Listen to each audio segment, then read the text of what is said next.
আল্লাহ দুইজন বান্দাকে ডাক দেয়া বলবে আয় আয়। আল্লাহ পাকের সামনে যখন হাজির হবে, আল্লাহ পাক রব্বুল আলামিন বান্দার আমলনামা তালাশ করে দেখবে। আল্লাহর বান্দার জিন্দেগিতে কোনো নেক আমল নাই। আল্লাহ বলবেন, রে গোলাম, তুই শুধু আমার নাফরমানি করে আসছ, আজকে হুকুম হয়ে গেছে জাহান্নামে যা।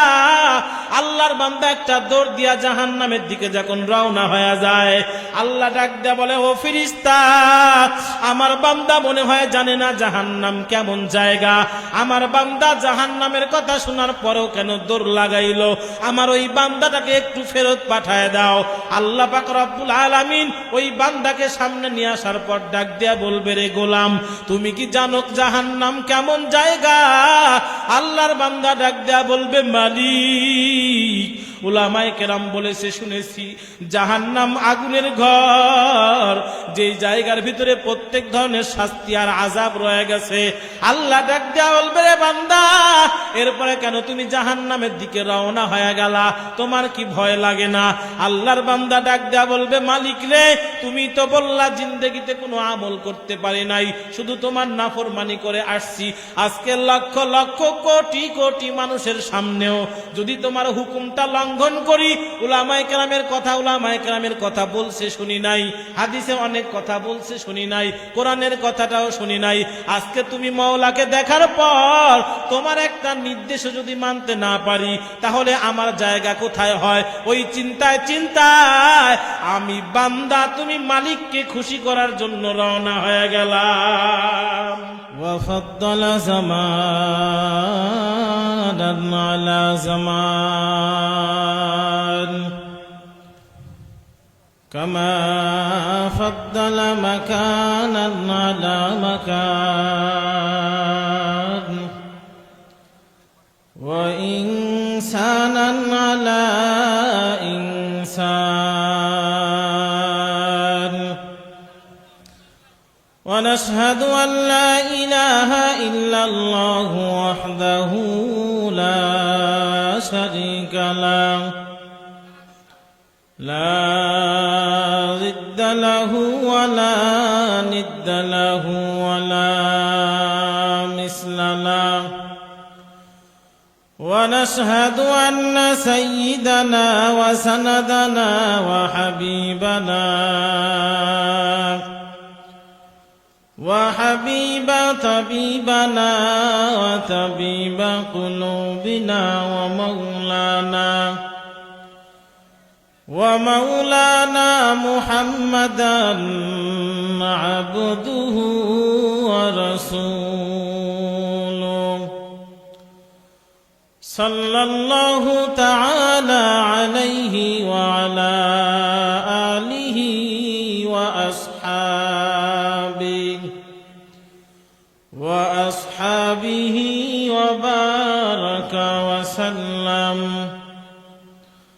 وبارك وسلم تسليما كثيرا الذي أرسله الله تعالى بالحق بشيرا ونذيرا وداعيا إلى الله بإذنه وسراجا منيرا أما بعد فأعوذ بالله من الشيطان الرجيم بسم الله الرحمن الرحيم اليوم نختم على أفواههم وتكلمنا أيديهم وتشهد أرجلهم بما كانوا يكسبون.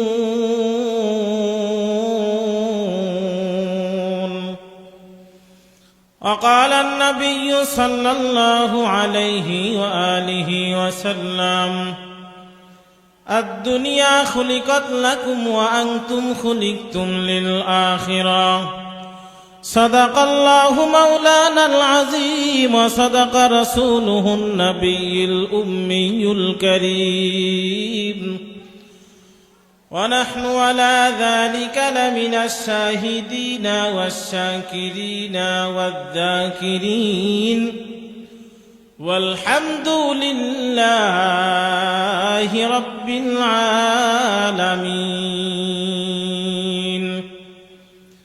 سبحانك لا علم لنا إلا ما علمتنا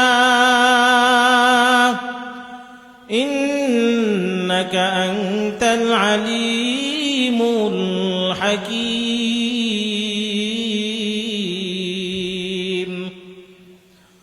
رب اشرح لي صدري ويسر لي أمري واحلل عقدة من لساني يفقه قولي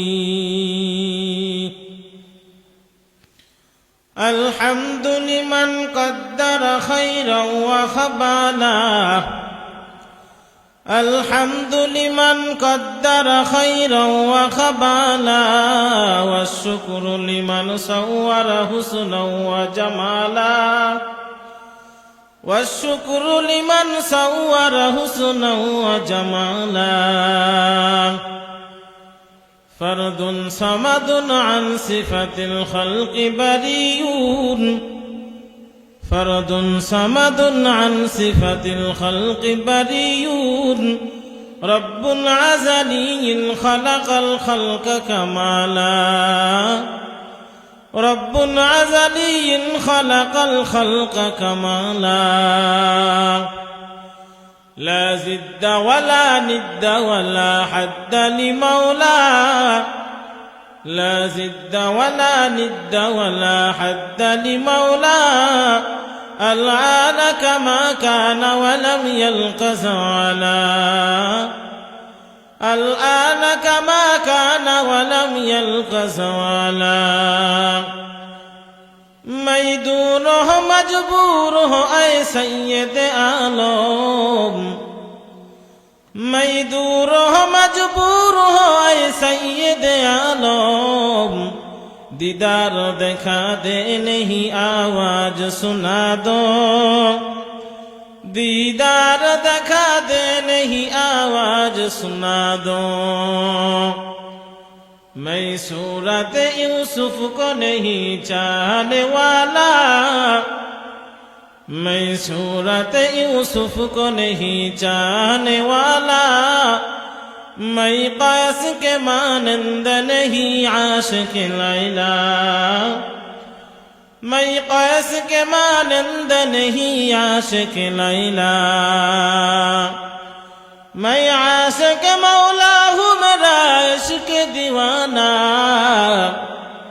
मैं आशिक मौला हूँ मेरा इश्क दीवाना ये जुमला जहाँ जिसकी तजल्ली से उजाला ये जुमला जहाँ जिसकी तजल्ली से उजाला कर लगिया कांदो दीबारती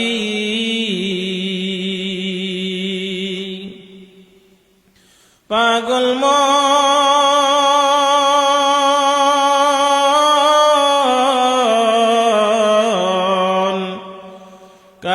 পিছনে তুমি ছুটো সদিবানিশি ভেবে দেখো কেউ হবে না তোমার ভেবে দেখো কেউ হবে না তোমার কবর দেশের সাথী কার লাগিয়া কান্দ দিবারাতি পাগল মন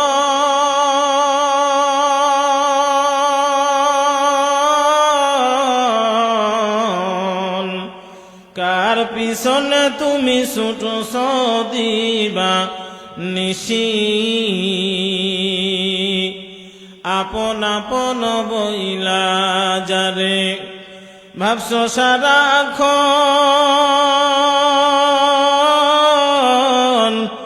আসলে যে কেউ নয় তারা, কেউ নয় রে আপন, আপন আপন কইরা জানে। ভাবছো সারাক্ষণ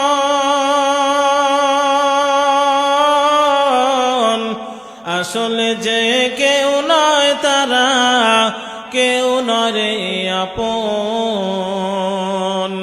ও তুমি আজ না হয় কাল বুঝবে একদিন, আজ না হয় কাল বুঝবে একদিন, নিভিলে জীবন বাতি কার লাগিয়া কান্দ দিবারাতি। পাগল মন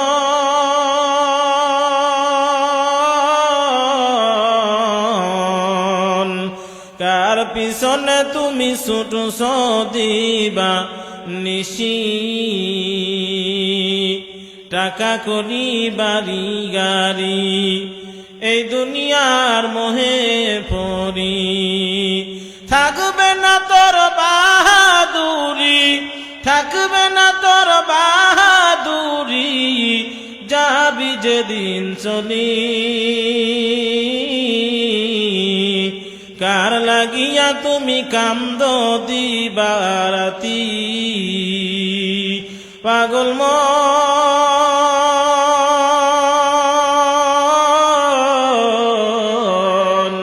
কার পিছনে তুমি ছুটছো দিবা নিশি। ভেবে দেখো কেউ হবে না তোমার, ভেবে দেখো কেউ হবে না তোমার, কবর দেশের সাথী। কার লাগিয়া তুমি কান্দ দিবা নিশি। পাগল মন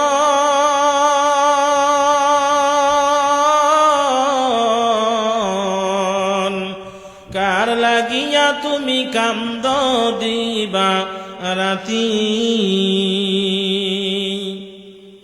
আলহামদুলিল্লাহ, অধ্যকার মাহফিলের মুহতারাম সম্মানিত সভাপতি, প্রধান অতিথি, বিশেষ অতিথিবৃন্দ, জাতির মাথার মুকুট ওরাসাতুল আম্বিয়া হযরত উলামায়ে কেরাম, দূর দূরান্ত থেকে আগত আল্লাহ পাকের আশিকিন, জাকিরিন, শাকিরিন, মুহিব্বিন, মুরব্বিন আযম, কলিজার টুকরা আমার সমবয়সী যুবক বন্ধুগণ, স্নেহের ছোট ভাই, পর্দার অন্তরালে অবস্থানরত শ্রদ্ধেয় সম্মানিতা দিনী মা ও বোনেরা, দয়াময় রব্বুল আলামিনের দরবারে লক্ষ কোটি শুকর ও সুজুদ যে মহান রব্বুল আলামিনের ফিতনার জামানায় কোরআন ও সুন্নাহর ভিত্তিতে সহি তরিকায় 10 মায়ের 10 সন্তানকে এক হয়ে একত্রিত হয়ে জুলে মিলে বসার তৌফিক যে মহান রব্বুল আলামিন দান করলেন, সে মহান মুনিবের দরবারে কালেমাতুর শুকর আদায় করি। সকলেই বলি আলহামদুলিল্লাহ।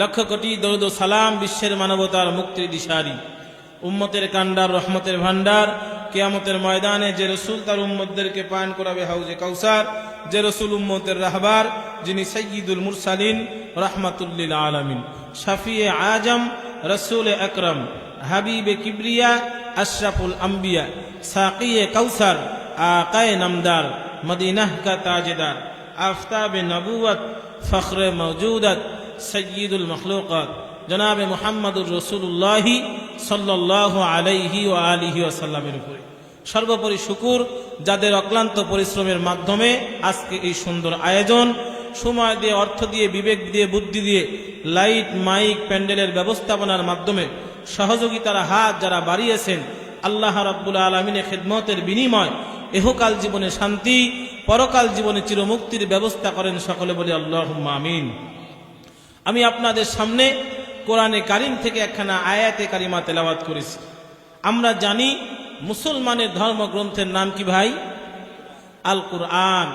আর এই কোরআনের ভিতরে আল্লাহ পাক রব্বুল আলামিন একটা বরকতপূর্ণ সূরা দান করেছেন, যেই সূরাটার নাম হলো সূরা ইয়াসিন। ঠিক কিনা? সূরা ইয়াসিন, সূরা ইয়াসিনের একটা আয়াত আমি আপনাদের সামনে তেলাওয়াত করেছি। আল্লাহ রাব্বুল আলামিন বলেন, আল ইয়াউমা নাখতিমু আলা আফওয়াহিহিম ওয়া তুকাল্লিমুনা আইদিহিম وتشهد أرجلهم بما كانوا يكسبون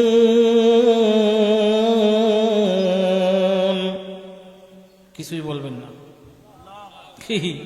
কিছুই বলবেন না। আল্লাহ পাকের কালাম শোনার পরে আল্লাহু আকবার এই শব্দটা বলতে হয়।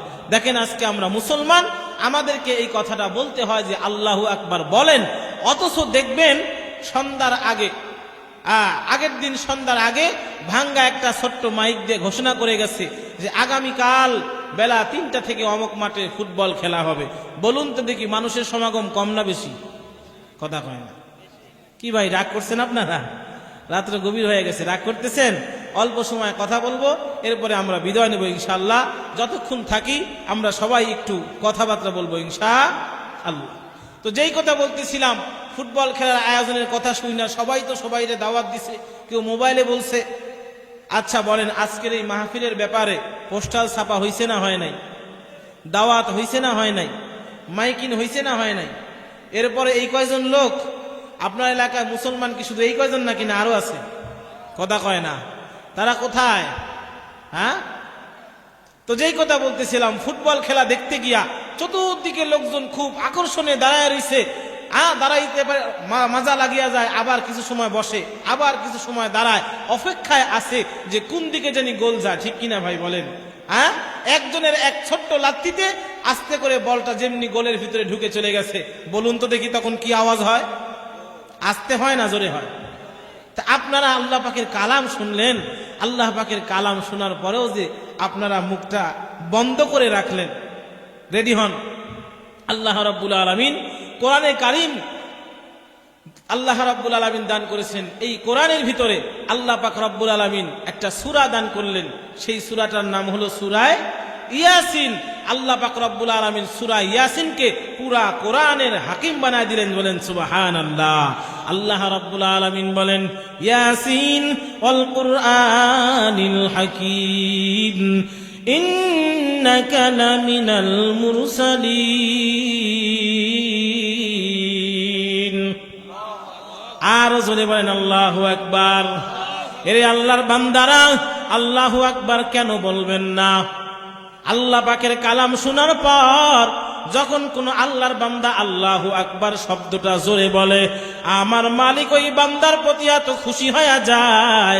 আল্লাহ ডাক দিয়া কয়, বান্দা একটা বার তো চিন্তা ফিকির করিয়া দেখো না, তাকায় দেখো আল্লাহু আকবারের ভিতরে আমি আল্লাহ 8টা অক্ষর রাখিয়া দিয়েছি। কয়টা অক্ষর? আল্লাহু লিখতে 4টা অক্ষর লাগে, আকবার লিখতে গিয়া 4টা অক্ষর লাগে। এইবার বলুন তো দেখি 4 4 কত হইল? আল্লাহ পাক জান্নাত বানাইছেন কয়টা? আল্লাহ ডাক দিয়া কয়, গোলাম যখন আমি মাওলা পাকের কালাম শোনার পর আল্লাহু আকবার শব্দ জোরে বলবি, আল্লাহু আকবার বলার কারণে আমি আল্লাহ তোর জন্য জান্নাতের 8টা দরজা খুলে দিব। আরো জোরে বলেন আল্লাহু আকবার। এরে ভাই, আল্লাহু আকবার বললে খুশি হয় কে? জোরে বলেন কে? আল্লাহ পাককে আমরা সবাই খুশি করতে রাজি আছি না নাই? যতক্ষণ থাকবো আল্লাহর কালাম শোনার পরে আল্লাহু আকবার শব্দ জোরে বলবেন, রাজি আছেন তো ইনশাআল্লাহ? আল্লাহ রাব্বুল আলামিন ডাক দিয়ে বলে, গোলাম আমি আল্লাহকে যদি খুশি করতে পারো, আমি আল্লাহ পাক রব্বুল আলামিনকে যদি খুশি করতে পারো, আমি আল্লাহ তোমাদের জন্য কি পরিমাণ পুরস্কার দান করব। এরে আল্লাহর বান্দারা শুনিয়া নেন। আমি কিতাবের ভিতরে দেখতেছিলাম, মুসলমানদের ভিতরে একজন বাদশা ছিল, বাদশা হারুনুর রশিদ। নাম শুনছেন আপনারা? আজকেও বয়ানে মনে হয় 3য় বক্তা উনি বয়ানে বলতেছিল বাদশা হারুনুর রশিদের কথা, ঠিক না ভাই? মসজিদ বানাইল যে বাদশা হারুনুর রশিদ, মুসলমান বাদশা ছিল, এই জন্য মসজিদ বানাইছিল, ঠিক কিনা বলেন? নবীর উম্মতের দল এই বাদশা হারুনুর রশিদ একদিন একটু বনভোজনের জন্য রাজভবন ছাড়িয়া দিয়া বনভোজনের জন্য মাঠের মধ্যে, ময়দানের মধ্যে রওনা হয়ে গেল। অল্প কিছু সৈন্য সামন্ত নিয়া আর অল্প কিছু টাকা পয়সা নিয়ে যখন রওনা হয়ে গেছে, জমিনের ভিতরে গিয়া দেখে একজন আল্লাহর বান্দা বৃদ্ধ মানুষ খেজুর গাছের দানা লাগাইতেছে। কিসের দানা? খেজুর গাছের দানা লাগায়। বাদশা হারুনুর রশিদ ডাক দিয়া কয়, মুরব্বী আপনি তো বৃদ্ধ হয়ে গেছেন, এই বৃদ্ধ বয়সী খেজুর গাছের দানা লাগাইতেছেন, খেজুর গাছ কবে বড় হবে আর আপনি কবে শীতের পিঠা খাবেন খেজুরের রস দিয়া, ঠিক না ভাই? এই তো সামনে চলে আসতেছে শীতের দিন, খেজুরের রসের মজা আছে না নাই? বাদশাহ হারুন রশিদ যখন জিজ্ঞাসা করলেন, আল্লাহর বান্দা বৃদ্ধ মানুষ ডাক দিয়া কয়, ও বাদশাহ আপনি কি জানেন না দুনিয়ার সিস্টেমটা হলো এই, মুরব্বীরা গাছ লাগায় যায় আর নাতিপুতি সন্তানরা ফসল খায়, ঠিক কিনা? আজকে যদি লক্ষ্য করবেন তাহলে দেখবেন এই গোকুলনগর ফুরকানিয়া মাদ্রাসা, আল্লাহর বান্দারা যারা মাদ্রাসার আশা করেছিল, আকাঙ্ক্ষা করেছিল, আজকে অনেক আল্লাহর বান্দারা দুনিয়া থেকে চলে গেছে, ঠিক কিনা ভাই? আজকে আপনাদের সামনে এই ফুরকানিয়া মাদ্রাসা বিদ্যমান আছে না নাই? ফুরকানিয়া মাদ্রাসা জান্নাতের বাগান, গোকুলনগর ফুরকানিয়া মাদ্রাসা জান্নাতের বাগান। এই মাদ্রাসার ছাত্ররা সব জান্নাতের মেহমান, কবুল করো আল্লাহ এদের হযরত আলীর সাথে, সারা জীবন থাকে যেন দিনেরই পথে।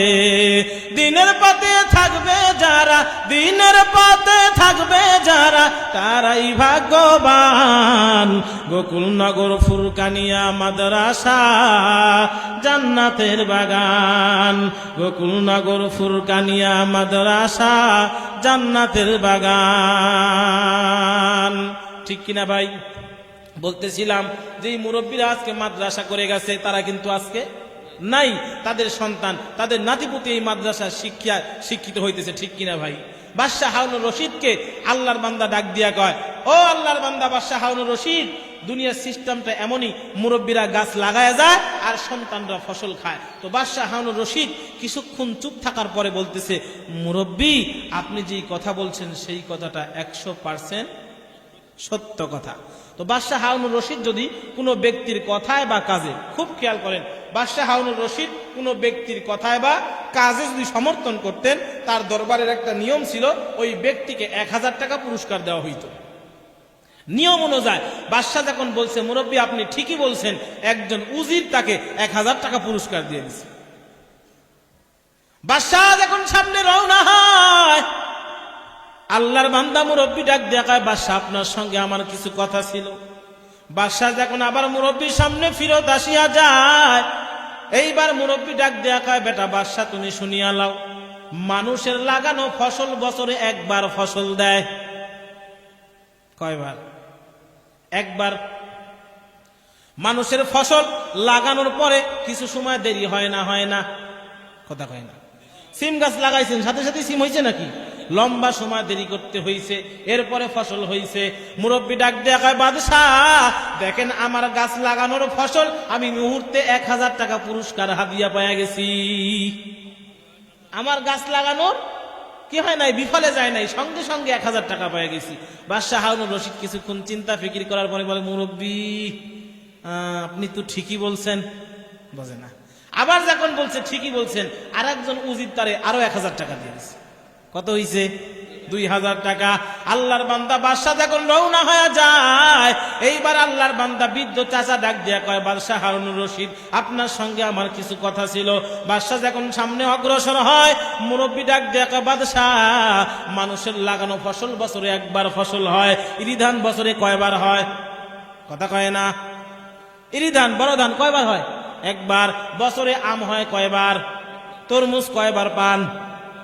নবীর উম্মতের দল বৃদ্ধ মানুষটা ডাক দেয়া কয়, বাদশাহ মানুষের লাগানো ফসল হইতে বছরে একবার পায়, কিন্তু আমি এই মুহূর্তে আমার লাগানো ফসল দুইবার পাইছি।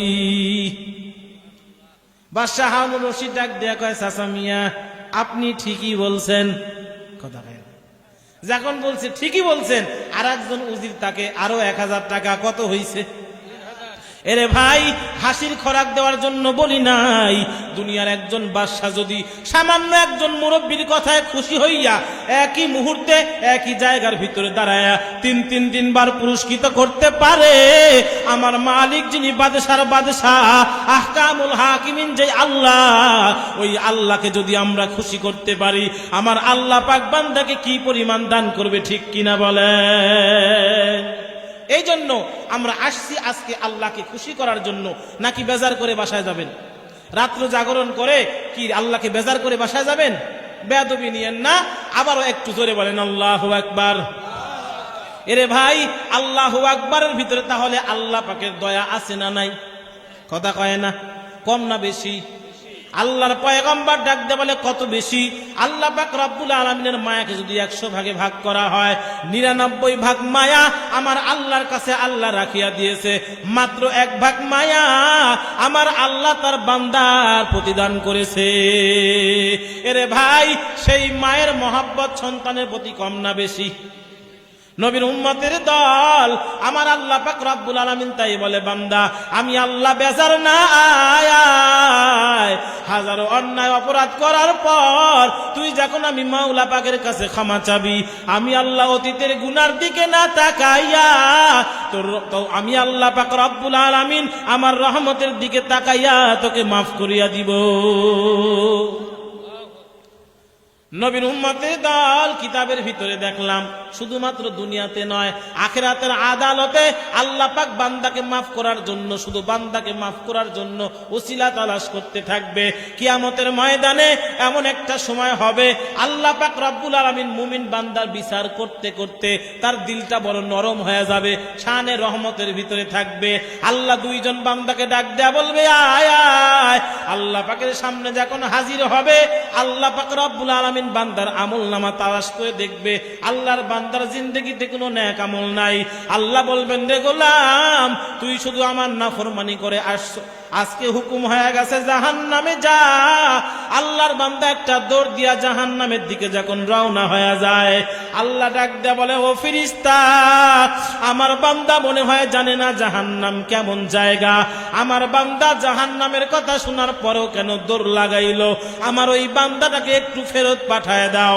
আল্লাহ পাক রব্বুল আলামিন ওই বান্দাকে সামনে নিয়ে আসার পর ডাক দেয়া বলবে, রে গোলাম, তুমি কি জানো জাহান্নাম কেমন জায়গা?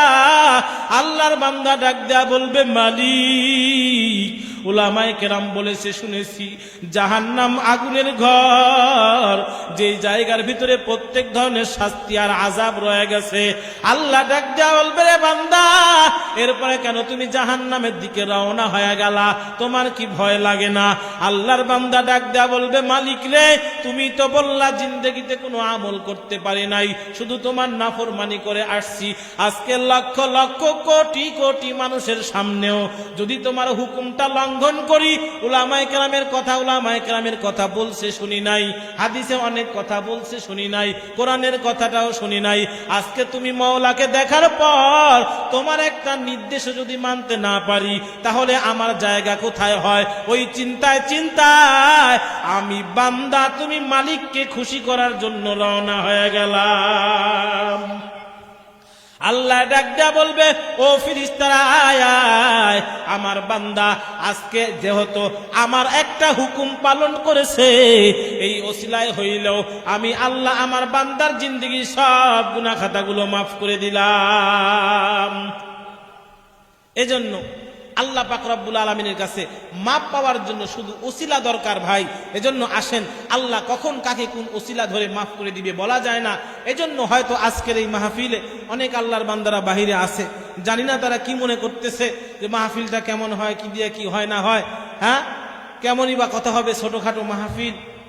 তো এই জন্য আমি তাদের পায়ে হাত দিয়ে বলবো, ভাই এখনো যারা এদিক সেদিক ঘোরাফেরা করতেছেন, অল্প কিছুক্ষণের ভিতরে বয়ান চলতে চলতে হয়তো হঠাৎ করে আছে আল্লাহ পাক রব্বুল আলামিন বান্দাকে ডাকতেছে, কুল ইয়া ইবাদিয়াল্লাযীনা আসরাফু আলা আনফুসিহিম লা তাকনাতু মির রাহমাতিল্লাহ ইন্নাল্লাহা ইয়াগফিরুয যুনুবা জামিআ ইন্নাহু হুয়াল গফুরুর রহিম। আল্লাহ ডাকতে বলে, গোলাম আয় আয়, আমি আল্লাহ তোর জিন্দেগির সব গুনাহ খাতাগুলো মাফ করে দিব। এই জন্য আজকের আখিরি মোনাজাতে আমরা আল্লাহর কাছে কান্নাকাটি করে ক্ষমা চাবো। আল্লাহ যেন আমাদের সকলের জিন্দেগির পিছনের গুনাহ খাতাগুলো মাফ করে দেয়। সকলে বলে আল্লাহুম্মা আমিন। আমি আপনাদের সামনে কোরআনে কারীম থেকে একখানা আয়াতে কারিমা তেলাওয়াত করেছি। আল্লাহ রাব্বুল আলামিন বলেন, আলিয়াউমা নাখতিমু আলা আফওয়াহিহিম ওয়া তুকাল্লিমুনা আইদিহিম ওয়া তাশহাদু আরজুলুহুম বিমা কানু ইয়াকসিবুন। এই আয়াতের প্রেক্ষাপটে আমি কিছু কথা আপনাদের সামনে পেশ করতে চাই। কিয়ামতের ময়দানের কথা বলা হয়েছে, আলিয়াউমা নাখতিমু আলা আফওয়াহিহিম।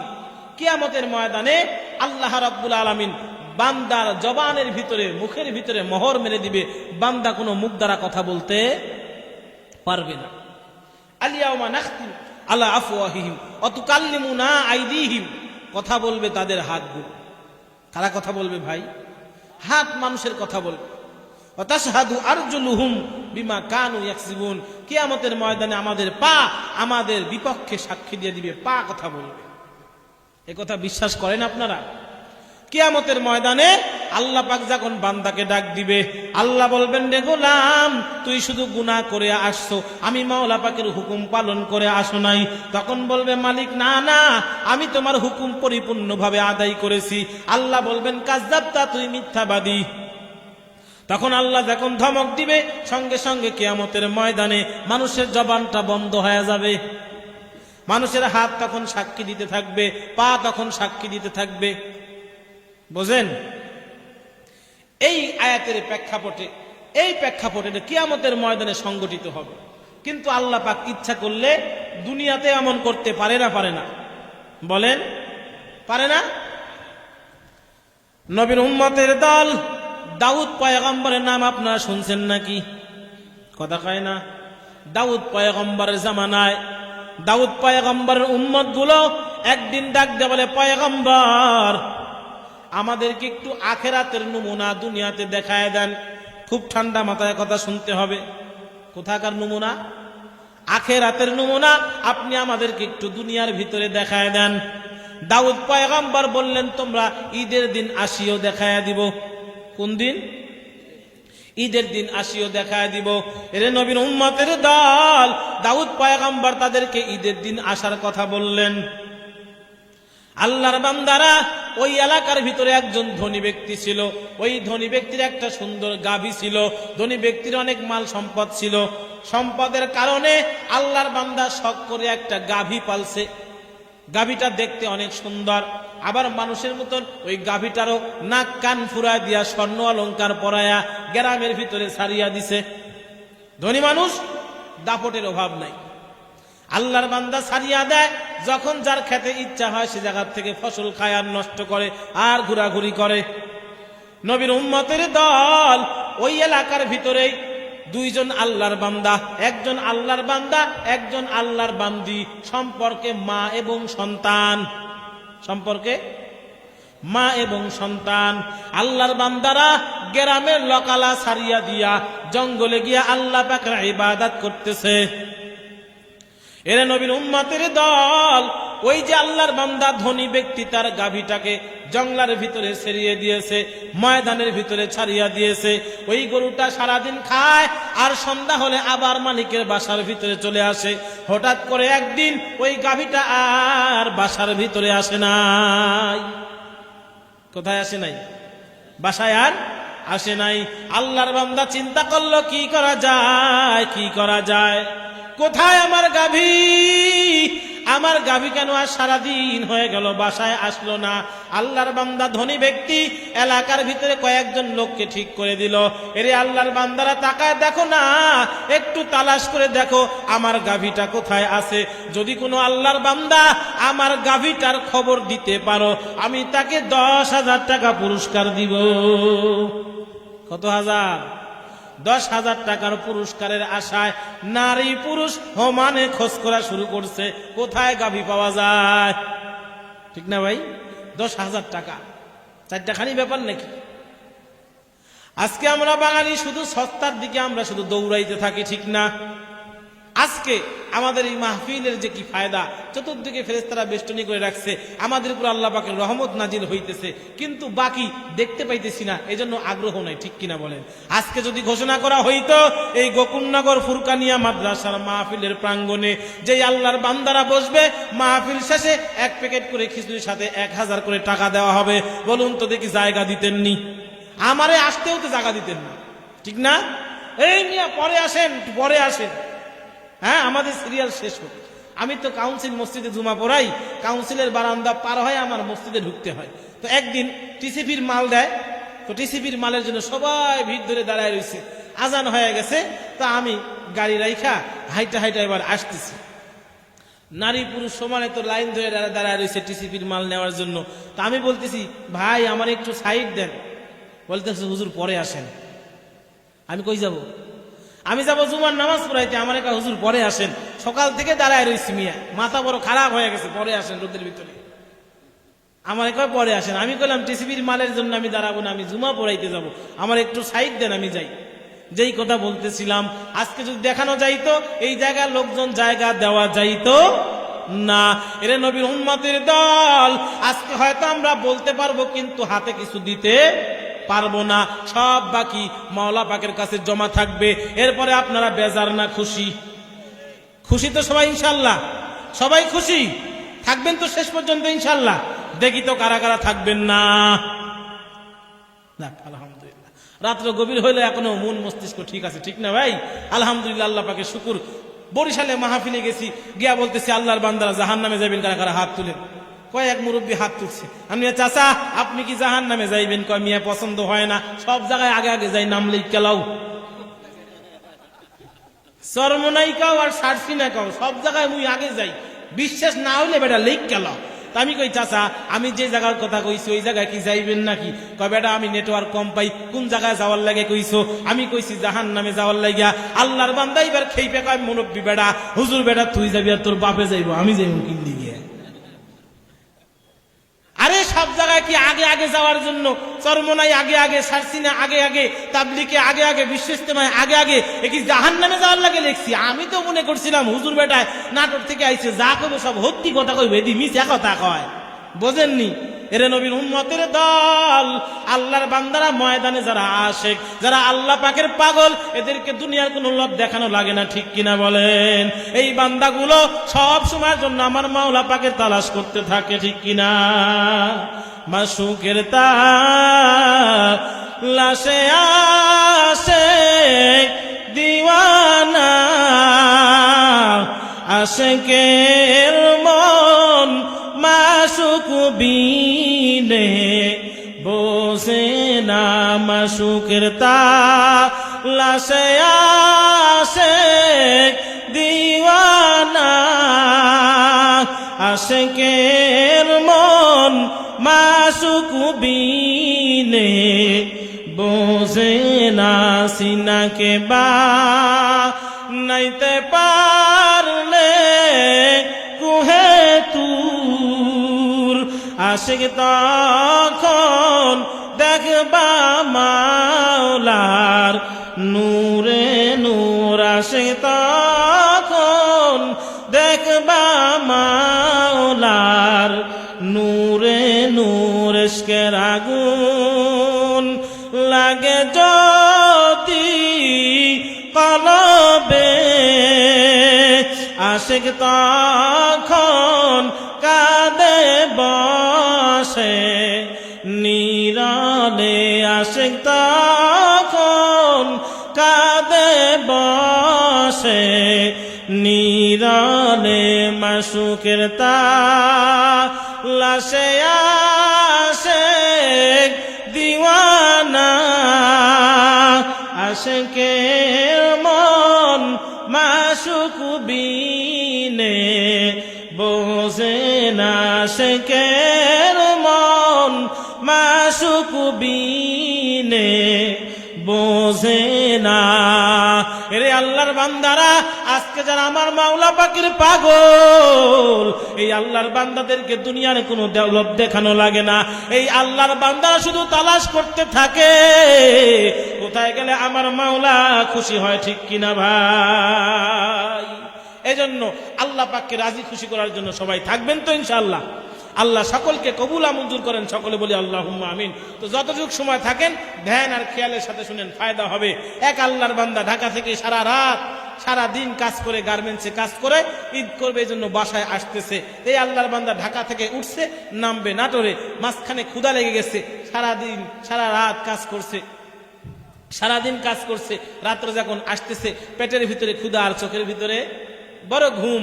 এই ঘুমের সময় মাঝখানে রাস্তার পথে এক আল্লাহর বান্দা রুটি তরকারি বিক্রি করতেছে আর বলতেছে, কে নিবা রুটি তরকারি, কে নিবা রুটি তরকারি, কে নিবা রুটি তরকারি। আল্লাহর বান্দা ডাক দিয়ে কয়, চাচা আপনা জান বাসা, তাড়াতাড়ি করে আমার কাছে আসেন। মুরব্বী বেরাসা যেমন আসছে, আচ্ছা মতন রুটি আর তরকারি খাওয়ার পরে এইবার দোয়া শুরু করছে, আল্লাহ এই গভীর রাত যে আল্লাহর বান্দা আমাকে রুটি খাওয়ায়া তৃপ্ত করলো, আল্লাহ তুমি তাকে নাজাত দিয়ে দাও, মাফ করে দাও। মুরব্বী বেটায় কয়, বেটা টাকা দাও। ঠিক হয়, টাকা দাও। কয় চাচা কিসের টাকা? কয় বেটা রুটি তরকারি খাইছো সেই টাকা। কয় চাচা আপনিই তো বললেন রুটি সরকারি। কি কয়? আপনি বলছেন রুটি সরকারি। আল্লাহর বান্দা ডাক দেখায়, ও যুবক আল্লাহর বান্দা, ঘুমে ঘুমে শুনছো রুটি সরকারি। আমি আসলে রুটি সরকারি বলি নাই, আমি বলছি রুটি তরকারি। এজন্য খেয়াল করে শুনেন। মনে আছে তো একজন আল্লাহর বান্দা নবী দাউদ পয়গম্বর, উনার কাছে তার উম্মতেরা জিজ্ঞাসা করছে, পয়গম্বর আমাদেরকে দুনিয়ার ভিতরেই আখেরাতের একটু নমুনা দেখায় দেয়। ওই এলাকার দুইজন আল্লাহর বান্দা সম্পর্কে মা এবং সন্তান জঙ্গলায় গিয়ে আল্লাহ পাকের ইবাদত করতেছে। ওই এলাকায় একজন ধনী ব্যক্তির একটা গাভী হারায় গেছে। গাভীটা কেমন? বলে গাভীটা অনেক সুন্দর দেখতে, অনেক সুন্দর হিষ্টপুষ্ট, এবং ধনী হওয়ার কারণে মালিক বেচারা তার নাকের ভিতরে কানের ভিতরে স্বর্ণ অলংকার পরায় দিছে। এবার বলুন তো দেখি গরুটার দাম কম হবে না বেশি? পাইতেছে না। 10,000 টাকার ঘোষণা করে দিল, যে পায়া দিবে তাকে 10,000 টাকা পুরস্কার দেওয়া হবে।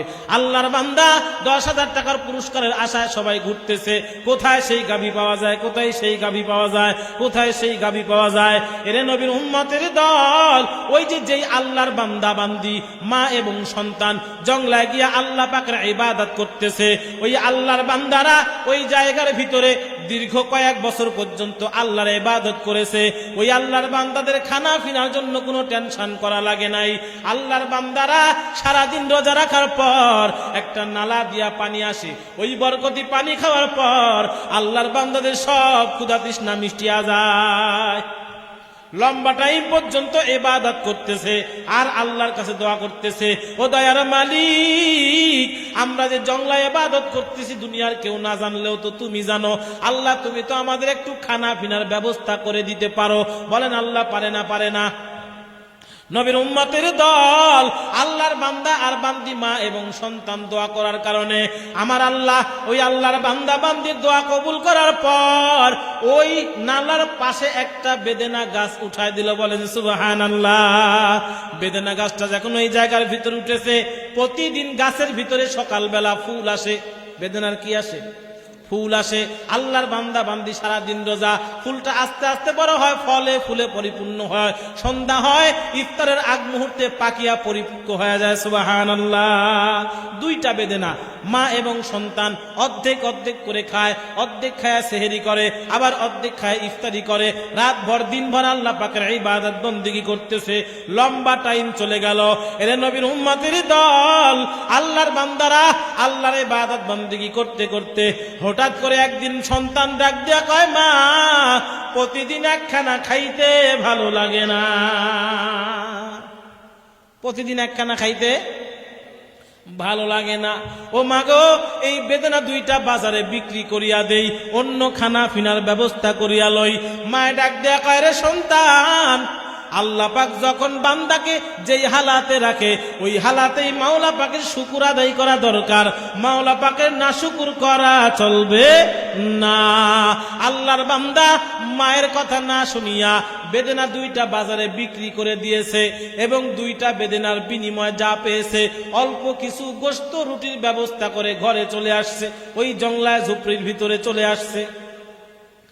রুটি গোশতগুলো যখন খাওয়া হয়ে গেল, পরের দিন থেকে গাছের ভিতরে আর ফল আসে না। আল্লাহর বান্দারা ক্ষুধায় চিন্তা করতে থাকলো, মালিক একসময় তুমি পানি পান করাইছো, সেই পানি খায় জীবন যাপন করছি, আজকে আমাদের কি হইল? আয় আল্লাহ, তুমি কি আমাদের প্রতি বেজার হয়ে গেলা নাকি? ও কুদরতের মালিক, আয় আল্লাহ, তুমি আমাদের মাফ করে দাও, আমরা আর তোমার নাফরমানি করব না। আয় আল্লাহ, যখন যেই হালাতে রাখো ওই হালাতেই তোমার শুকর আদায় করব। এর নবীর উম্মতের দল আল্লাহর কাছে বহুত কান্নাকাটি করার পরে আবার গাছের ভিতরে বেদেনা চলে আসছে। সুবহানাল্লাহ কোন। আবার দীর্ঘদিন পর্যন্ত ইবাদত বন্দেগী করতেছে, করতে করতে করতে করতে ওই যে ধনী বেচারার যেই গাভীটা হারায় গেছে, ওই গাভীটা আল্লাহর বান্দাদের সেই জঙ্গলার ঘরের সেই ঝুপড়ি ঘরের কিনারায় চলে গেছে। বলেন সুবহানাল্লাহ। ঝুপড়ি ঘরের কিনারায় গেছে, গরু দেখছে, দেখার পরে সন্তানের আবার একটু লোভ হইছে, ডাক দিয়া কয়, মা দেখো না সুন্দর একটা গরু এই লকালার ভিতরে জঙ্গলার ভিতরে চলে আসছে, আমরা জবাই করি গরুটারে খাই না। মায় ডাক দিয়া কয়, বাবা একবার বেদনা বিক্রি করার কারণে আল্লাহ দীর্ঘদিন আমাদেরকে কষ্টে রাখছে, আল্লাহর নাফরমানি করা যাবে না, আল্লাহ পাকের কুদরত। এমন সময় ওই গাভীটার জবান খুলিয়া গেছে, গাভী ডাক দিয়া কয়, এরে আল্লাহর বান্দারা, এত কষ্ট করে আল্লাহর ইবাদত করার কোনো দরকার নাই, তোমরা আমাকে জবাই করে খাও, আমি তোমাদের জন্য হালাল। গাভী বলতেছে যে আমি তোমাদের জন্য হালাল। বলেন তো মুসলমানের জন্য গরু হালাল না হারাম? কিন্তু যদি চুরি করে খায় হারাম, ঠিক না ভাই? নবীর উম্মতের দল গাভীটা নিজেই বলতেছে জবান খুলে, আমি তোমাদের জন্য হালাল। সন্তান ডাক দেয়া কয়, ও মা তাকায় দেখো না, এই গাভীটা সে নিজেই বলতেছে আমাদের জন্য হালাল। ও গো মা, এই গাভীটাকে আমরা গোশত পাকাইয়া খানা ফিনা রাখিয়া দেই। ওরে নবীর উম্মতের দল, মা যখন নিষেধ করলো সন্তান শুনলো না, না শুই না আল্লাহর বান্দা গাভীটার এইবার জবাই করেছে, বিভিন্ন প্রক্রিয়া গোশতগুলো রাখার ব্যবস্থাপনা করেছে, আর হাড্ডি আর চামড়াগুলো সাইডে যখন রেখে দিয়েছে, কয়েকজন আল্লাহর বান্দারা খুঁজতেছে গাভীকে, কয় হাজার টাকা পাওয়ার আশায়, 10,000 টাকা পাওয়ার আশায় যখন খুঁজতেছিল, খুঁজতে খুঁজতে গিয়া দেখে হ্যাঁ এক জায়গার ভিতরে গাভীর চামড়া আর হাড্ডিগুলো দেখা যায়। খুশিতে একেবারে আত্মহারা হইয়া মালিকের কাছে আইসা বলতেছে, এরে আল্লাহর বান্দা, আপনার গাভীর খোঁজ পাওয়া গেছে কিন্তু গাভী জীবিত নাই। ওই ঝুপড়ির ভিতরে দুইজন আল্লাহর বান্দা এবং বান্দি সারা দিন ভর আল্লাহর ইবাদত বন্দেগী করে ঘরের ভিতরে, আর রাত্র হলে তারা চুরি চামারি করে, আপনার গাভীটাকে চুরি করে তারা খাইছে। বোঝেন এটা কেন বললাম? আমরা অনেক সময় এই হুজুরি লেবাস লাগায়া, টুপি জুব্বা লাগায়া মিথ্যা কথা বলে বলে কালেকশন করে খায়, আছে না নাই? সমাজে আছে না ভাই? কারণ কি? মানুষ কোরআনের প্রতি দুর্বল, মানুষ টুপিদারির প্রতি দুর্বল, ঠিক কিনা বলে? এক এলাকার ভিতরে একজন ডাকাতের সর্দার ছিল। এই আল্লাহর বান্দা এলাকার ভিতরে প্রচার হয়ে গেছে যে সে ডাকাতি করে। এইবার চিন্তা করলো আর কতদিন এক এলাকায় থাকা যায়, চিন্তা করলো না এবার অন্য জায়গায় যাওয়া দরকার। তো ডাকাতের সর্দার সদস্যদেরকে নিয়ে এবার আল্লাহর বান্দা চলতে শুরু করছে, অন্য জায়গায় যাবে। অন্য একটা গ্রামের ভিতরে গিয়া আল্লাহর বান্দারা দিনভর রাস্তার মোড়ে মোড়ে বৈশা আল্লাহ পাকের জিকির করে, রাত্র হলে চুরি করে, রাত হলে চুরি করে। ওই কথার উপরে ভিত্তি করে এই আল্লাহর বান্দি বলছে যে জঙ্গলার ভিতরে দুইজন আল্লাহর বান্দা আপনার গরুকে খাইছে, তারা রাতভর এরকম চুরি চামারি করে আর দিনের বেলায় ইবাদত বন্দেগী করে। ডাকাতের সর্দার বলে, জায়গায় জায়গায় তোমরা চলিয়া যাও, দিনভর তোমরা তসবিহ টানবা, জিকির করবা, অল্প দিনের ভিতরে ওই শহরের ভিতর প্রসার হয়ে গেছে। আমাদের এই শহরের ভিতরে একদল আল্লাহর ওলি পাওয়া গেছে, সবাই দাওয়াত দিয়ে খাওয়াইতেছে। ডাকাতরা বলে মনে মনে, প্ল্যান মোটামুটি খারাপ না, সারা দিন ভর আমরা জিকির করি, রাত্রবেলা চুরি চামারি করি, খবরদার জানতে পারলে কিন্তু খবর আছে। এই চিন্তা ফিকির নিয়া ডাকাতের সর্দার ডাকাতি করতেছে। হঠাৎ করে এই পর্যায়ে পৌঁছতে প্রচার হইতে হইতে এলাকার যে চেয়ারম্যান ছিল উনার বাসায় খবর হয়ে গেছে যে এই শহরের ভিতর একদল আল্লাহর ওলি ঢুকছে। এই চিন্তা ফিকির নিয়া এইবার চেয়ারম্যান বেচারা গিয়া ডাকাতের সর্দার যে অলির সর্দার যে তারা গিয়ে দাওয়াত করতেছে, ভাই আপনার মতন ভালো মানুষ আল্লাহর দুনিয়া খুঁজে পাইলাম না, আমি আপনার দাওয়াত খাওয়াইতে চাই। আগামীকাল আমার বাসায় দুপুরবেলা আপনাদের দাওয়াত, সবার আপনাদের জন্য দাওয়াত। ডাকাতের সর্দার চিন্তা করলো, ঠিক আছে দাওয়াত খাবো, এবং দিনের বেলা দাওয়াত খাবো, চেয়ারম্যানের বাসাটাও ভালো করে দেখা হবে রাত্রে চুরির জন্য, ঠিক না ভাই? এইবার আল্লাহর বান্দা চেয়ারম্যান বেচারার আবার একটা সন্তান ছিল প্রতিবন্ধী, ওই সন্তানের জন্য দোয়া করার জন্য চেয়ারম্যান সাহেব আল্লাহর ওলিদেরকে ঘরে নিতেছে, বোঝেন? এইবার ডাকাতের সর্দার দোয়া তো কিছুই জানে না, কারণ সে তো মূলত আল্লাহর ওলি না, মূলত ভিতরে ভিতরে ডাকাত।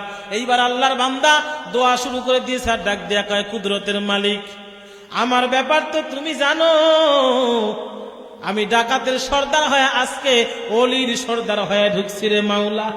যদি একবার খবর পায় তাহলে আমার কামানের কোনো হাড্ডি থাকবে না। ও দয়ার মালিক, আমি আর ডাকাতি করব না, আমাকে মাফ করে দাও। আল্লাহ রাব্বুল আলামিনের কাছে ক্ষমা চাওয়ার কারণে আমার আল্লাহ রাব্বুল আলামিন ওই মজলিসের ভিতরে ওই আল্লাহর বান্দা ডাকাতের সর্দারকে আল্লাহ বিগত দিনের গুনাহ খাতাগুলো মাফ করে দিয়া আল্লাহর ওলিদের সর্দার বানায় দিছে। আল্লাহর বান্দার দোয়াকে আল্লাহ কবুল করে চেয়ারম্যানের সন্তানকে সুস্থ করে দিয়েছে। বলেন সুবহানাল্লাহ। এরে ভাই, যেই কথা বলতেছিলাম, একজন মহিলা গিয়া খবর দেয় আপনার গরুটা পাওয়া যাবে না। হ্যাঁ, গরুর কিছু অংশ পাওয়া যাবে, বলে হাজির করে দাও। আল্লাহর বান্দা মা এবং সন্তানকে যখন আল্লাহর বান্দাদের সামনে হাজির করা হয়েছে, এইবার ওই ধনী বেচারা ডাক দেখা, চলো আমরা এই জামানার যিনি পয়গম্বর দাউদ পয়গম্বর, আল্লাহ তাকে বাদশাহীও দান করেছে, তার সামনে গিয়ে আমরা বিচার করতে চাই, তার কাছে গিয়ে আমরা বিচার করব। দাউদ পয়গম্বরের কাছে খবর চলে গেল। দাউদ পয়গম্বর ডাক দিয়া কয়, আল্লাহর বান্দারা, আসলেই কি তোমরা গরু জবাই করে খাইছো? বলে হ্যাঁ খাইছি। বলে কেন খাইছো? বলে গরুই আমাদেরকে খাওয়ার জন্য বলছে। নবীর উম্মতের দল দাউদ পয়গম্বর বিচার কার্য করবেন। তো দাউদ পয়গম্বর লোকজনদেরকে বলছেন, তোমরা বিচার করব মানুষজনকে সামনে মিলায়া। ধনী মানুষকে ডাক দিয়া কয়, ভাই, এই আল্লাহর বান্দারা অসহায় হওয়ার কারণে গাভীটাকে খায়া ফেলাইছে, গাভীর মূল্য আমার পক্ষ থেকে দিয়ে দেই, তুমি নিয়ে চলে যাও, আল্লাহর বান্দা বান্দিকে তুমি মাফ করে দাও। বলে না, মাফ করা হবে না, আমার যত সুখের গরু ছিল আমি মাফ করতে পারবো না। দাউদ পয়গম্বরকে এবার আমার আল্লাহ ডাক দেয়া বলে, পয়গম্বর, আপনি আমার পক্ষ থেকে শুনিয়া নেন, আপনি যে বিচার করবেন তবে বিচারটা সঠিক হইতে হবে, ভুল বিচার করা চলবে না। আল্লাহর পয়গম্বরকে দাউদ আলাইহিস সালামকে যখন ঘরের ভিতরে নিয়া জিবরাইল ডাক দেয়া বলে, পয়গম্বর, আপনি তো বিচার করবেন, তবে শুনেন, আপনি যেন এরকম যারা নির্যাতিত তাদের উপর জুলুম করিয়েন না। এই যে আল্লাহর বান্দা বান্দি মা এবং সন্তান, তারা যে ইবাদত বন্দি করতেছিল, তারা যে গরু খাইছে, তারা কোনো অপরাধ করে নাই। বলে কিভাবে অপরাধ করলো না? বলে আপনি শুনেন, ঘটনা তো আপনি জানেন না। আসলে যেই বেচারা, ধনী বেচারা যেই গরুর মালিক দাবি করতেছে, আসলে এই বেচারা প্রকৃতপক্ষে সেই গরুর মালিকই না, সে গরুর মালিক না। বলে তাহলে কি হয়েছে, ঘটনা আমাকে শোনায় দাও। জিবরাইল ডাক দে বলে, পয়গম্বর, ওই যে ধনী বেচারা, আজকে যে ধনী বলে স্বীকার করতেছে, ওই ধনী বেচারা এক সময় এই যে স্বামী, এই যে আল্লাহর বান্দা বান্দি মা এবং সন্তান, যে আল্লাহর বান্দা বান্দিরা, ওই সন্তানের বাবা আর এই মহিলার স্বামী, এই মহিলার স্বামী আল্লাহর বান্দা ধনী বেচারা ছিল। এই ধনী বেচারা আল্লাহর বান্দা, এই ধনী বেচারাটা ওই মালিকে, আজকে যে গরুর মালিক দাবি করতেছে, উনি ছিল তার গোলাম। বুঝলেন? গোলাম ছিল আল্লাহর বান্দা। বলে গোলাম ছিল, গোলাম হওয়ার কারণে আল্লাহর বান্দা ওই মালিক তার গোলামকে নিয়ে যখন রওনা হয়ে চলে গেল ব্যবসার জন্য, ব্যবসা করতে গিয়া ব্যবসা বাণিজ্য শেষ করে যখন রাত্রে আসতেছিল, রাত্র গভীর, আল্লাহর বান্দা চিন্তা করে কি করা যায়, এই রাত্রে আমরা এই জায়গায় তাবু গাড়িয়া থাকবো। আল্লাহর বান্দা যখন থাকতে শুরু করে দিল, এমন সময় আল্লাহ পাক রব্বুল আলামিন, আল্লাহর বান্দা মালিক বেচারা তো বিভোর ঘুমে ঘুম পাড়তেছে, কিন্তু গোলামের মাথার ভিতরে শয়তানি ঢুকছে। গম্বার ওই বেচারাকে হাজির করেছে, মালিক বেচারাকে হাজির করেছে, ডাক দিয়া বলে, ভাই, তোমার গাবি খাইছে এই আল্লাহর বান্দা আর বান্দি, তুমি তাকে মাফ করে দাও। বলে না, আমাকে পরিপূর্ণ মূল্য দিতে হবে। এরে নবীর উম্মতের দল, দাউদ পয়গম্বর এবার ধমক দেওয়া শুরু করছে আর ডাক দেখায়, আল্লাহর বান্দা, তুমি যে গাভীর মালিক দাবি করতেছো, তুমি তো আসলে গাভীর মালিকই না, তুমি তো গাভীর মালিক না। বলে কেন? গাভীর মালিক কেন হইতে পারবো না? বলে হ্যাঁ, আল্লাহ আমাকে জানাইছে তুমি গাভীর প্রকৃতপক্ষে মালিক না।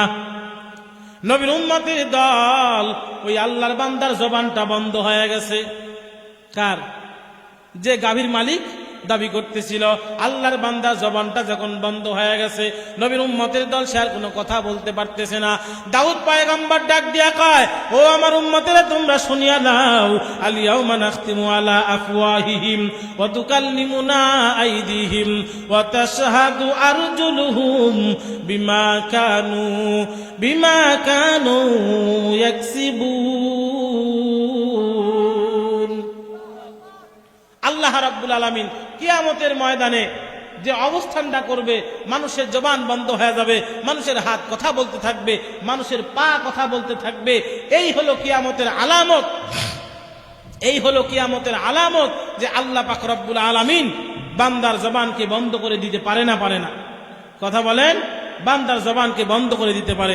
এজন্য ভাই, আমরা যে পা দিয়ে আজকে চলতেছি, মুহূর্তের মধ্যে হঠাৎ করে পড়ে গেছে, আর পা নাড়াইতে পারে না, এমন হাজার ঘটনা ঘটছে না, ঘটে নাই? এজন্য আমরা যারা মাহফিলে আসি সবাই একটু আগায় বসি আর জিকির করি, লা ইলাহা ইল্লাল্লাহ।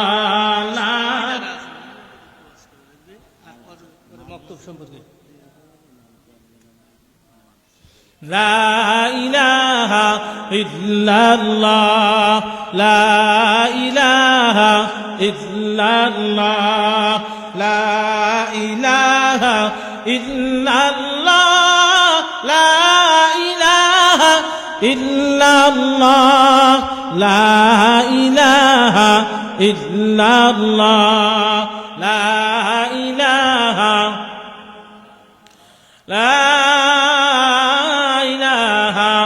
ইল্লাল্লাহু মুহাম্মাদুর রাসূলুল্লাহ সাল্লাল্লাহু আলাইহি ওয়াসাল্লাম। তো ভাই আলহামদুলিল্লাহ, আপনারা জানেন এই মাহফিলটা একটা প্রতিষ্ঠান কেন্দ্রিক মাহফিল, ঠিক কিনা? আসলে সময় তো এখনো আছে, ঠিক না? কত বাজতেছে? 12টা বাজতেছে। তো ভাই আলহামদুলিল্লাহ, আমরা যারা এদিক সেদিক এখনো ঘোরাফেরা করতেছি, আমরা আগায় আসি। অল্প সময়ের ভিতরে আমরা মাহফিল থেকে বিদায় নেব ইনশাআল্লাহ। তো তার আগে যে কথা বলতে চাই সেটা হলো, আপনারা জানেন এটা একটা মাদ্রাসা, মাদ্রাসার মাহফিল। তো এই মাদ্রাসার মূল অবস্থা হলো ছাত্র এবং শিক্ষক, ঠিক কিনা বলেন? মাদ্রাসা আপনার আমার এই যে আজকে মাহফিল হইতেছে, 2-3জন আলেম আপনাদের সামনে বয়ান করছে, তার আগে কোনো ইউনিভার্সিটিতে পড়ছে নাকি? বলেন, কলেজে পড়ছে না, মাদ্রাসায় লেখাপড়া করছে। এজন্য আপনার আমার সন্তানদেরকে মাদ্রাসায় দেওয়া দরকার আছে না নাই? কথা বলেন, মাদ্রাসায় দেওয়ার দরকার আছে। এরে ভাই, মাদ্রাসায় কেন দিবেন না? আমি তো আমার নিজের কথা বলি, যখন হাত উঠাই মা বাবার জন্য দোয়া না করিয়া পারি না। এরে নবীর উম্মতের দল, আপনি যখন মারা যাবেন, আপনার সন্তান কান্নাকাটি করে আপনার জন্য দোয়া করবে, কিন্তু আরবি না জানার কারণে, আলেম না হওয়ার কারণে কিছুই বলতে পারবে না, ঠিক কিনা ভাই? আপনি হুজুরের হাতে বক্সা দিয়ে বলবেন, হুজুর আমার পিতা মাতার জন্য দোয়া করে দেন। আজকে আমাদের ভিতরে একটা কথা চালু আছে, যে সেটা হলো যে হুজুরেরা দান করে না, আছে না নাই? বলে না ভাই, হুজুরের বাসায় মিলাদ হয় না, কথা কয় না, আছে তো? আরে ভাই, হুজুর মিলাদ দিবি কেন? হুজুর তো নিজেই মিলাদ পড়তে পারে, কথা কয় না? হুজুর তো নিজেই দোয়া করতে পারে। আপনার তো 50-100 টাকা দিয়া হুজুরকে 5 মিনিটের জন্য একটু ভাড়া করে নিলেন, ভাড়া করে বলতেছে, আল্লাহ অমকের বাবারে জান্নাতে 7 তালা বানায় দাও, কিন্তু দিলের ভিতরে কোনো কষ্ট নাই। আর যদি আপনার সন্তানটা আলেম হয়, এরকম হাজার হাজার মানুষকে সামনে নিয়া, আল্লাহর বান্দা কলিজার ভিতরে ব্যথা নিয়া, আল্লাহর বান্দা যখন বলবে রব্বির হামহুমা কামা রব্বায়ানি সগীরা, বলবে, 2 ফোঁটা চোখের পানি ফালায় দিবে। ওই সন্তানের চোখের পানি নাকের ডগার আসার আগে আগে আমার আল্লাহ পাক আপনার পিতা মাতার কবরকে মাফ করে দিবে। এরে ভাই, ওই কবর থেকে পিতা মাতা আপনার দিকে চায়া রইছে, আমার দিকে চায়া রইছে। পিতা মাতা কবর থেকে তার ভাষায় বলতে থাকে, তু তাওয়াঙ্গার গাছতে ইয়াজ মালে মা ইজামা গাফেল সুদি আজহালে মা।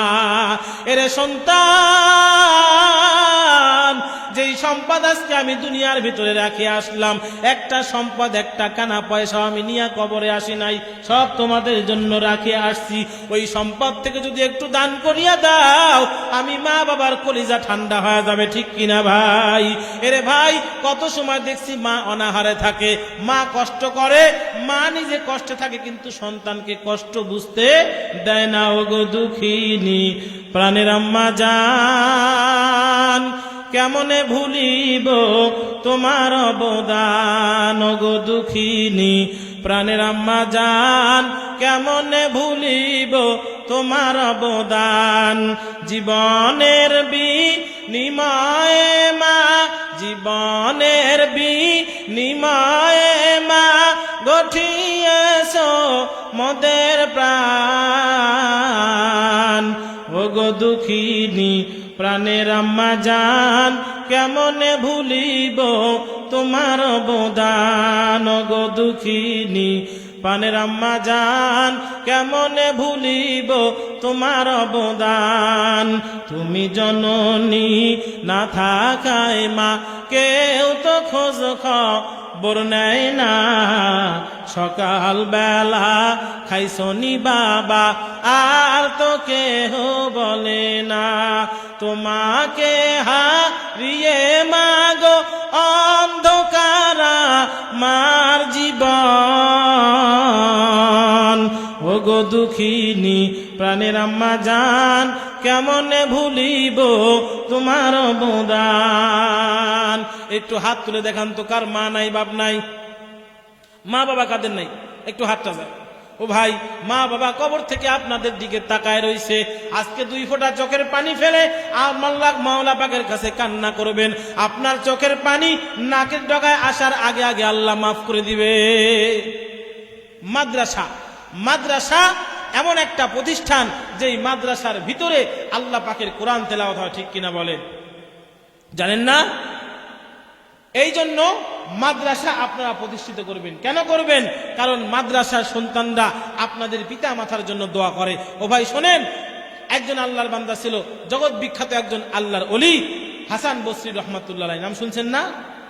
উনার একজন মুরিদ ছিল জাকারিয়া সাহেব রহমাতুল্লাহ আলাইহি।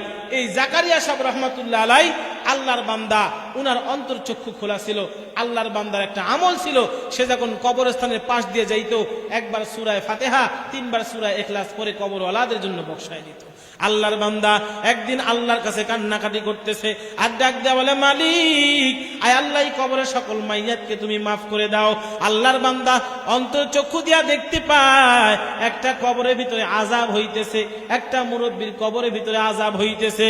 আল্লাহর বান্দা জাকারিয়া সাহেব রহমাতুল্লাহ আলাইহি ডাক দিয়া কয়, এরে বাবা, আপনার কি দুনিয়াতে কোনো আত্মীয় স্বজন নাই যে আপনার জন্য চোখের পানি ছেড়ে আল্লাহর কাছে কান্নাকাটি করবে? আল্লাহর বান্দা ডাক দিয়া কয়, আল্লাহর বান্দা জাকারিয়া, শুনিয়া লাও, আমার একজন মেয়ে আছে, দুনিয়াতে আমার কোনো আর আত্মীয় স্বজন নাই। একজন মেয়ে আছে, সেও গুনাহগার বাজারি মেয়ে। আমি বাবার কথা কোনো দিনের জন্য স্মরণ করে না, গুনাহের কাজের ভিতরে ব্যস্ত। তবে তুমি যদি বলতে পারো, আমার মেয়ের কাছে গিয়া বলো। আল্লাহর বান্দা জাকারিয়া সাহেব রহমাতুল্লাহ আলাইহি ওই এলাকার ভিতর থেকে আল্লাহর বান্দা খোঁজ করতেছে, কোথায় এই আল্লাহর বান্দাকে পাওয়া যায়, কোথায় সেই আল্লাহর বান্দিকে পাওয়া যায়। তালাশ করতে করতে গিয়া দেখে, একটা জায়গার ভিতরে একজন আল্লাহর বান্দি গুনাহের কাজ করার পরে গোসল করতেছে। কি করতেছে ভাই? গোসল করতেছে। আল্লাহর বান্দি ডাক দিয়া বলে, আল্লাহর বান্দা জাকারিয়া সাহেব রহমাতুল্লাহ আলাইহি ডাক দিয়া কয়, আল্লাহর বান্দি রে, তোর বাবা কবরের ভিতরে বড় কষ্ট করতেছে, কবরে আযাব হইতেছে, আযাবের ভিতরে গ্রেফতার হয়ে গেছে। তোর বাবার জন্য কিছু দান করিয়া দে। আল্লাহ পাক রব্বুল আলামিন যেন তোর বাবার কবরকে মাফ করিয়া দেয়, মা বাবার কবরকে মাফ করিয়া দেয়। আল্লাহর বান্দি বাবার কবরে আযাব হইতেছে শোনার পরেও দিলের ভিতরে কোনো কষ্ট লাগলো না, বরং জাকারিয়া সাহেব রহমাতুল্লাহ আলাইহির দিকে ওই গোসল থেকে এক চোল পানি তুলে ফিকিয়া মারছে, চাঙ্গা দিছে। বুঝেন? চাঙ্গা দিছে। আল্লাহর বান্দা জাকারিয়া সাহেব রহমাতুল্লাহ আলাইহি মনের ভিতরে বড় কষ্ট নিয়ে কবরের পাশ দিয়া যাইতেছে। আহারে, এমন পাষাণ্ড হৃদয়ের মানুষও কি হইতে পারেনি? নিজের বাবার জন্য কি একটু দোয়া করতে পারে না? আল্লাহর বান্দা যখন এমনি ভাবে বলতেছে, দেখতে দেখতে দেখা যায় জাকারিয়া সাহেব রাহমাতুল্লাহ আলাইহি লক্ষ্য করতেছে আল্লাহর বান্দার কবরকে আল্লাহ মাফ করে দিয়েছে। জাকারিয়া সাহেব রাহমাতুল্লাহ আলাইহি ডাক দেয়া কয়, মুরব্বি আপনি কিভাবে কবরে মাপ পেয়ে গেলেন? আল্লাহর বান্দা ডাক দেয়া কয়, ও জাকারিয়া, তুমি যে আমার মেয়েকে দান করার কথা বলেছো, আমার মেয়ে দান করেছে, এই দানের বদলতে আমার আল্লাহ আমার কবরকে মাফ করে দিয়েছে। জাকারিয়া সাহেব রাহমাতুল্লাহ আলাইহি বলে, না না, আপনার মেয়ে তো কিছুই দান করে নাই, বরং আপনার মেয়ে আমার দিকে এক চুল পানি নিক্ষেপ করেছে ঠাট্টা করে। জাকারিয়া সাহেব রাহমাতুল্লাহ আলাইহি কথা বলার পর আল্লাহর বান্দা ডাক দেয়া কয়, কবরওয়ালা ডাক দেয়া কয়, আল্লাহর বান্দা আপনি তো জানেন না, আপনি যখন বলছেন আমার মেয়ে যখন পানি নিক্ষেপ করেছে, ওই পানিটা খুব খেয়াল করেন, বলে ওই পানিটা এমন একটা জায়গায় গিয়া পড়ছে, ওই জায়গায় একটা আল্লাহ পাকের মাখলুক পিপিলিকা পিপাসার্ত ছিল। ওই পিপিলিকাটা আল্লাহর বান্দা চোদ্দ মাসের পিপাসায় কাতর ছিল। যখন পানি ফিক্কা মারছে, ওই পানিটা খাওয়ার পরে আল্লাহর কাছে দোয়া করছে, আল্লাহ তোমার যেই বান্দা তোমার